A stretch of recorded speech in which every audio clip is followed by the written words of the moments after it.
काफ़ी समय से इस फिरोज़पुर फाजिलका मुक्तसर साहब ते आस-पास ਦੇ जितने डिस्ट्रिक्ट है तरन तारण इत्थे एक कई घिरो काम कर रहे हैं ਜਿਹੜੇ बैंक के ATM ਨੂੰ तोड़ के ATM मशीन ले जाने की कोशिश कर रहे हैं। काफ़ी ऐसे हैं जो बैंक रात को ताले तोड़ के अंदर चोरी कर रहे हैं। तो जब इन्होंने ये भी नहीं होता तो कोई किसी बड़ी दुकान पे ज्वेलर की शॉप पे या वैसे किसी दुकान पे जाके चोरी चकारी कर रहे हैं। तो उसे अपने एक बहुत बड़ी कामयाबी मिली है। एक गिरोह साढ़े को काबू हुआ है। उसमें 2 बंदे, एक का नाम सुखचैन सिंह है, फिरोजपुर का रहने वाला है, दूसरा मक्खन सिंह हैगा, ये फाजिलका का रहने वाला है। इन्हों दे कोले ये अटैम्प्ट करने वाले थे। इन्होंने अटैम्प्ट किया सीगा बैंक ऑफ बड़ौदा जो हैगा उसका ATM सक्सैसफुल रहे और पहले ये कि और वारदात कर पाते। अब पुलिस ने इन्होंने फड़ लिया। इन्होंने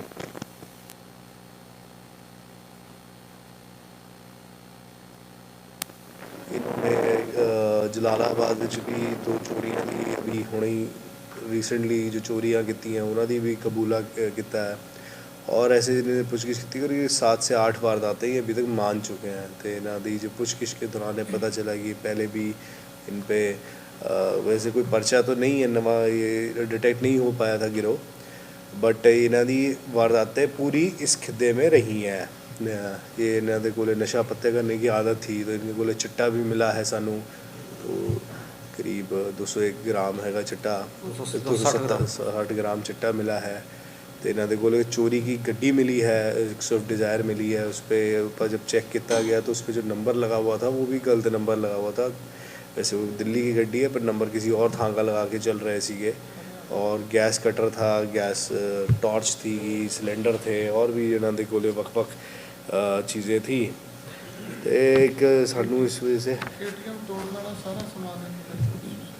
तो ये सारी चीज़ें आप बरामद की हैं और एक सानू एक अच्छी कामयाबी मिली है। ये सर कितने टाइम तो ये धंधे दे विच लगे हुए सी? जैसे लग रहा है इन्हों की गलबात से 2-3 साल से एक्टिव रहा है गिरोह। हुण इन्होंने आप रिमांड लैके इनकी फर्दर इंटरोगेशन करांगे। हुण तक तो इन्होंने 7 से 8 वारदातें कबूल की हैं और अभी तक किसी भी बार ये फड़े नहीं गए हैं। तो इस बार ये पहली बार है कि ये फड़े गए हैं।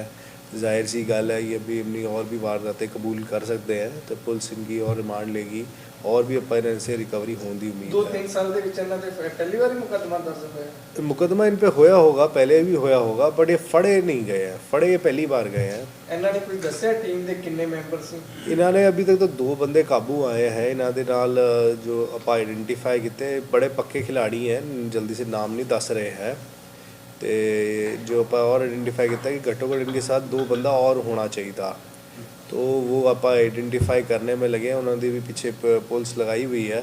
तो इन्होंने जो पूरा गिरोह है आप इन्हों फड़ांगे और ये और भी अपने को जितनी भी इन्फॉर्मेशन आई है थोड़े नाल साझी करांगे। सर अभी तक की जो वारदातें हुई हैं उसमें कितनी इन्होंने जो सी है अमाउंट की चोरी कर चुके हैं जो अब तक जो पीछे वारदातें? टेंटेटिवली आप देखिए तो 7-8 लाख तो ये सिर्फ हमारे ज़िले में ही कर चुके हैं। बाकी ज़िलों की कितनी है वो तो जो फर्दर इंटरोगेशन होगी उदे पता चलेगी। तो ये तो पिछले हाल 7-8 दिन में ही इन्होंने कहता कि 7-8 लाख की तो इन्होंने चोरी की है और भी कितनी होनी है इन्होंने डेफिनेटली है। वो जो जैसे जैसे आएगी गल सामने तो पता चलूगा। सर इन्होंने कोई प्रॉपर्टी की जांच की कि इन्हों के पीछे प्रॉपर्टी कितनी? वही मैं कह रहा ना आप इन्हों की अभी पुलिस रिमांड लेंगे। आप रिमांड लैके इन्हों के पूरा पिछोकड़ चेक करेंगे। वैसे इन्हों का जो पिछोकड़ अभी तक चेक किया है कोई इन्हों का वाला कोई बहुत बड़ा है नहीं। एक कॉन्ट्रैक्टर सरकारी बस कॉन्ट्रैक्टर सीगा, उसकी नौकरी चली गई सीगी।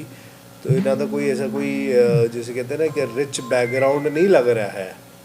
फिर भी आप ये जो तुसी कहा है वो कर रहे हैं क्योंकि ये भी आप देखना चाहते हैं ये पैसे कितने कर रहे थे। पर जो इनकी सिलसिली पुछगिछ में आया इन्होंने कहा कि जेड़े इन्होंने किसी से कर्ज ले रखा था, किसी से कुछ ही और दुआले किसी से पैसे ले रखे थे, तो उन्होंने पैसे मोड़े हैं ज़्यादातर। और जो बच जाते थे वो नशा और ये शराब चिट्टा तुसी देख ही रहे हो। चिट्टे की लत इतनी पहाड़ी है तो चिट्टा लेने में ही इतने इन पैसे उड़ जाते हैं। तो ये चीज़ एक फिरोजपुर का रहने वाला है जी और एक दूसरा वाला अपने अमीर खास पढ़े लिखे ज़्यादा पढ़े लिखे नहीं है। तो नहीं इस बार पैसा नहीं हुआ। इन्होंने पास इंस्ट्रूमेंट थे, ये वारदात करने जा रहे थे वो ये उससे पहले कर पाते। साड़ी नाइट चेकिंग इतनी सॉलिड होती है, अपने आप इंटेलिजेंस इतनी पुख्ता कर रखी है कि वो ये कि साढ़े पुलिस मुलाजिम ਨੂੰ शक हुआ तो फिर आप इन पे नज़र रखे हुए सी कि उससे पहले ये वारदात करते आप इन्हों दबोच ली। इस बार बैंक ऑफ बड़ौदा पे आए थे, हाँ जी फाजिलका विच, पर साड़ी मेहर रही प्रभु जी की से सब सुख रहा। ये आपको डिटेल सारी मैं यहाँ पर दे देंगे। Thank you. अच्छा ये सूचना जो थी मुखबरी के आधार पर होगी? नहीं नाकाबंदी के दौरान नहीं है, हाँ नाकाबंदी के दौरान आपा इसको देखिए, ये हुआ ये है कि साड़ी चेकिंग बड़ी सख्त है भावे। अब साड़ी चेकिंग करने का तरीका थोड़ा सा डिफरेंट है, मैं सारी डिटेल्स नहीं दूंगा मोटर्स ऑपरेंडी की अपनी। उस पर आपा int base human int base काम करते हैं तो साढ़े ह्यूमन इंट बेस पे ये आइडेंटिफाई हुए, इस पर नज़र रखे हुए थे और अपा करा। सर ये पता लगा कि कार कहाँ से चोरी की गई थी? और वो पर चेक कर रहे हैं कि ये चोरी की गड्डी है कि है, क्योंकि ये पता चला कि गड्डी का नंबर गलत है। नंबर जो अपन पीछे चेक करवाया है उसके चेसिस नंबर और इंजन नंबर चेक करके, और जो नंबर प्लेट उसमें लगी हुई थी वो मैच नहीं हो रही है, तो उससे वो पता चला वो दिल्ली में ट्रेस हुई है। तो अपन वहाँ पे भी पूछ रहे हैं वो तो कि ये चोरी थी तो नहीं है कि कहीं और चोरी हुई हो, वो सारी वो पता कर रहे हैं। कोई वेपन या तेज हथियार नहीं इन्हों के कोले दातर मिले हैं और जैसे कि गैस कटर्स और दूसरे लोहे के इंस्ट्रूमेंट्स भी मिले हैं, और आगे भी पूछगिछ चलेगी। इनके दो भी और साथी फड़ने बाकी हैं, जैसे मैंने जैसे हो सकता है उसमें और रिकवरी। मेन पैसे का एक इन्होंने कर्ज बताया और दूसरा नशा। देखिए नशा सबसे पहले है, चिट्टा लेके नशा करके ही ये वारदात करते सीखे। दूसरा के किसी को दे रहे होंगे, आप जानते ही वैसे माड़े बंदे जो होंगे ज़्यादा पैसे रखते भी नहीं है, उड़ा देते हैं याशी में। तो ये रहा। ਮੱਖਣ ਸਿੰਘ ਜੀ। हाँ जी। ਮੱਖਣ ਸਿੰਘ ਜੀ। अच्छा क्यों फड़िया जी पुलिस ने ਤੁਹਾਨੂੰ? ਸਾਰੇ ਸੇ ਚਿੱਟੇ ਦੀ ਦਲਦਲ ਚ ਫਸ ਕੇ ਚਿੱਟਾ ਲਾਉਣ ਲੱਗ ਪਏ ਸੀ। ਕਿੱਥੋਂ ਲਿਆਂਦੇ ਸੀਗੇ ਜੀ? ਮਿਲ ਜਾਂਦਾ ਸੀ ਜਲਾਲਾਬਾਦ ਤੋਂ। ਅੱਛਾ ਤੇ ਪੈਸੇ ਕਿੱਥੋਂ ਲਿਆਂਦੇ ਸੀਗੇ ਜੀ? ਪੈਸੇ ਮੈਂ ਆਪਣਾ ਰੋਡਵੇਜ਼ ਚ ਕੰਮ ਕਰਦਾ ਸੀ ਕੰਟਰੈਕਟ ਤੇ, ਪਹਿਲਾਂ ਤਾਂ ਹੁੰਦੇ ਸੀ ਕੋਲ, ਅੱਛਾ ਜੀ। ਤੇ 3 ਮਹੀਨੇ ਪਹਿਲਾਂ ਸਸਪੈਂਡ ਹੋ ਗਿਆ ਜੀ। ਅੱਛਾ ਜੀ। ਸਸਪੈਂਡ ਹੋਣ ਕਰਕੇ ਕੁਝ ਕਰਜ਼ਾ ਸੀਗਾ ਸਿਰ ਤੇ, ਬਹੁਤ ਬਜਾਜ ਫਾਈਨਾਂਸ ਵਾਲਿਆਂ ਦਾ ਅੱਛਾ ਜੀ। 80,000 ਰੁਪਈਆ, ਅੱਛਾ ਜੀ। ਉਹ ਖਾਤੇ 'ਚੋਂ ਕਿਸੇ ਨੇ ਚੋਰੀ ਕਰ ਲਿਆ ਸੀ। ਅੱਛਾ ਜੀ। ਕੋਲੇ ਪੈਸਾ ਨਹੀਂ ਰਹਿ ਗਿਆ ਸੀ, ਕਰਜ਼ਾ ਸਿਰ ਤੇ ਸੀ, ਮਜਬੂਰੀ ਬਣ ਕਰਨਾ ਪਿਆ ਜੀ। ਕਿੰਨਾ ਟਾਈਮ ਹੋ ਗਿਆ ਚਿੱਟਾ ਲਾਉਂਦੇ ਨੂੰ? ਤਕਰੀਬਨ 4 ਸਾਲ ਜੀ। ਇਹ ਵਾਰਦਾਤਾਂ ਨੂੰ ਕਦੋਂ ਅੰਜਾਮ ਦੇਣਾ ਸ਼ੁਰੂ ਕੀਤਾ ਏਟੀਐਮ ਨਾਲ? ਸਸਪੈਂਡ ਹੋਣ ਤੋਂ ਬਾਅਦ ਮੈਂ ਕਨੈਕਟਰੀ ਦੇ ਬਹਾਲ ਹੋਣ ਪਿੱਛੇ ਭੱਜਿਆ ਫਿਰਾਂ ਜੀ ਬਹੁਤ ਜ਼ਿਆਦਾ, ਪਰ ਉਹਨਾਂ ਬਲੈਕ ਲਿਸਟ ਕਰਤਾ ਸੀ। ਅੱਛਾ ਜੀ। ਕਹਿੰਦੇ ਹੁਣ ਤੋਂ ਬਹਾਲ ਨਹੀਂ ਹੋ ਸਕਦਾ, ਨੌਕਰੀ ਫਸ ਗਈ ਸੀ, ਕਾਰੋਬਾਰ ਹੈ ਨਹੀਂ ਸੀ ਕੋਈ, ਕਰਜ਼ਾ ਸਿਰ ਤੇ ਸੀ। ਕਿੰਨੀਆਂ ਵਾਰਦਾਤਾਂ ਨੂੰ ਹੁਣ ਤੱਕ ਅੰਜਾਮ ਦੇ ਚੁੱਕੇ ਜੀ? ਬਸ ਦੇਣ ਲੱਗੇ ਸੀ, ਨਵਾਂ ਲਿਆ ਹੀ ਆ ਸਮਾਨ, ਜਿਹਦੇ ਦੇਣਾ ਹੀ ਸੀ ਜੀ, ਫੜੇ ਗਏ ਸੀ।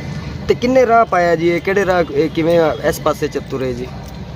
ਇਹ ਬਸ YouTube ਤੇ ਵੇਖਿਆ ਸੀ ਜੀ। ਅੱਛਾ ਜੀ। YouTube ਤੇ ਕੀ ਇਦਾਂ ਦੇ ਵਿਖਾਉਂਦੇ ਨੇ ਸਾਰਾ? ਹਾਂਜੀ ਉੱਥੇ ਵੇਖਿਆ ਸੀ, ਕਹਿੰਦੇ ATM ਇਸ ਤਰ੍ਹਾਂ ਲੁੱਟ ਲੈਂਦੇ ਗੈਸ ਕਟਰ ਨਾਲ। ਅੱਛਾ। ਬਾਈ ਸਾਹਿਬ ਹੈਗੇ ਆ ਗੈਸ ਕਟਰ ਚਲਾਉਣਾ ਜਾਣਦੇ ਆ।